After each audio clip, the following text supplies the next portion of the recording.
Hi, I'm Megumi. I love Wacom Cintiq 13-inch, but there are no base mount.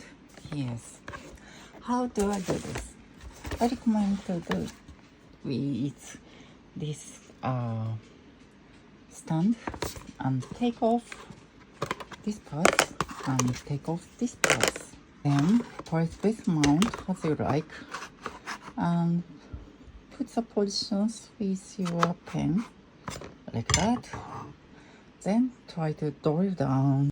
Now we drill down 4 sets of M4 base mount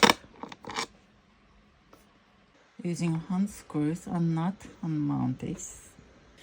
There are some extra lengths, so we use these washers and adjust the length. So there are enough lengths. Okay, let's try another one.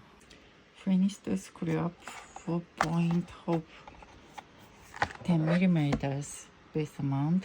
Now it's time to mount this. Pull this position up. I'm using lumbar set at this point. It connect strongly. Now we mount like this. Finally, it's nice layout of 2 portrait 33-inch displays. Wacom tablet. Thank you for watching.